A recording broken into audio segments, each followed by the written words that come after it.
Greetings to one and all. You are listening to MMJC updates. In today's edition, we will be discussing about certain regulatory updates as well as judicial updates. So, to begin with, first the judicial updates. We'll start with the final order issued by SEBI in the matter of Man Industries India Limited. So, this case relates to non-compliance of Section 186 of Companies Act 2013 and LODR regulations. SEBI LODR regulations. So, in this case, what had happened was SEBI had received a complaint against the company, and hence it had conducted an investigation which was spread across the period of 2014-15 to 2020-21. So during the investigation, SEBI noticed some non-compliance and made allegations against the company, which included majorly that the company had not consolidated the financial statements of its subsidiary with its own financial statements. As per SEBI, this was done to avoid the losses. Secondly, SEBI alleged that it had undertaken certain loan transactions wherein it had given loans to its subsidiaries, and these transactions and the interest incomes receivable on those were not in compliance of Section 186 of Companies Act 2013.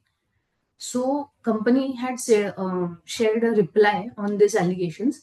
It stated that with respect to consolidation of subsidiary, there was an ongoing case in the High Court wherein it was to be decided that whether the said company is the subsidiary or not, and hence they had not undertaken consolidation. Then, with respect to compliance of Section 186, the company said that Section 186 is not applicable to Man Industries because since they manufacture pipes and therefore they fall under exemption provided under Section 186 subsection 11. Thirdly, they also said that SEBI does not have jurisdiction to undertake to punish the non-compliance of Section 186 because that is the jurisdiction of Ministry of Corporate Affairs. So, in its final order, SEBI has said that, firstly, with respect to consolidation, High Court had not given any stay with respect to consolidation, and hence it was required to do the same. So, then going on to the applicability of 186, the SEBI said that since the manufacturing of pipe activities does not fall under infrastructure activities mentioned under Section 186(11). Therefore, the section was applicable to the company and it was required to comply with the same. Further, with respect to jurisdiction of SEBI, SEBI clarified that non-compliance with Companies Act and more particularly Section 186 led to non-compliance of Regulation 4, Subregulation 1 of SEBI LODR regulations, and therefore SEBI did have a jurisdiction to violate this, to punish this non-compliance. As a result, all the notices, that is the company itself and its directors, were debarred from accessing the market, and also monetary penalty was levied. Now moving on to the next update that pertains to an informal guidance issued by SEBI to Welspun Corporation. This informal guidance is about contra trade under prohibition of insider trading regulations.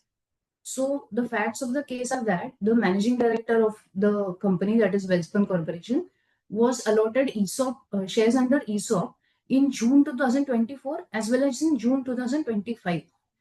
The managing director had pledged these shares with an NBFC and had taken loan which was utilized for paying the acquisition price of these shares. So after allotment of shares in June 2025, the MD wanted to sell the shares which he had got through ESOP and use the loan proceedings to repay the loan which had taken. Sale proceedings to repay the loan which he had taken. So they had asked SEBI whether this would amount to contra trade. So there were 3 questions asked by the company which SEBI has answered in its informal guidance. The first question is that whether revocation of pledge amounts to trade as per PIT regulations.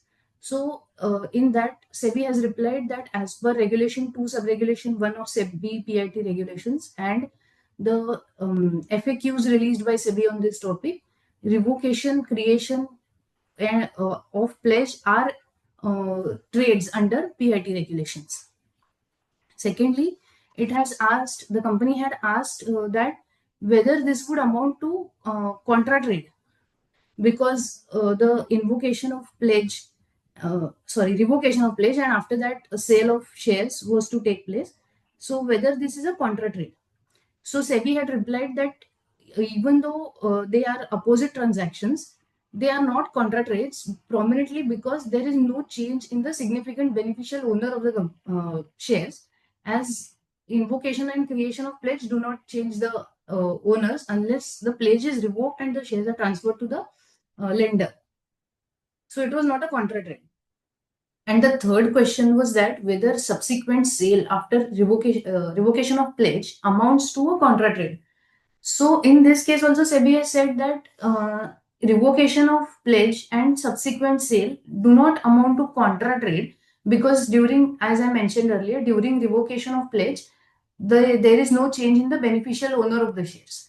So technically there is only one trade which has resulted into change of owner. Hence there is no contra trade. Only caveat is that such trade should be genuine one, and it should be done only after obtaining proper pre-clearances applicable.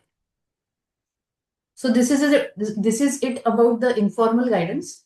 Now moving to the regulatory updates. SEBI has amended issued ICDR regulations, and this amendment has come on 31st October 2025, and it is proposed to be effective from 30 days after its publication in the official gazette, that is around 30th November. This will be effective.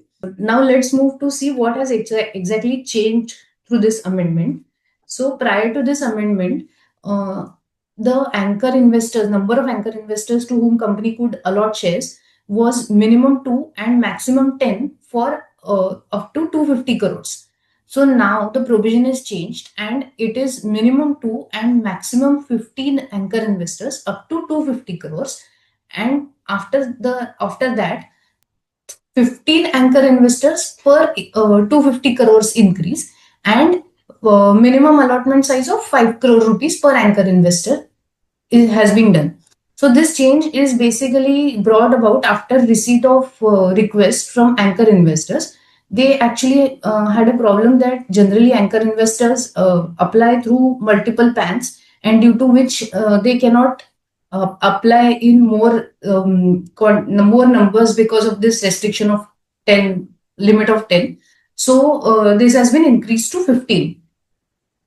The next thing that has changed is now 40% within the 40% amount within the anchor investors amount reserved for anchor investors, 33% is reserved for Indian domestic mutual funds, and remaining 6.7% is reserved for life insurance companies. So this is also done for the convenience of mutual funds and life insurance companies. So that is about this amendment, and that is all in this edition of MMJC updates. Thank you for listening to us, and please feel free to write to us about your feedback.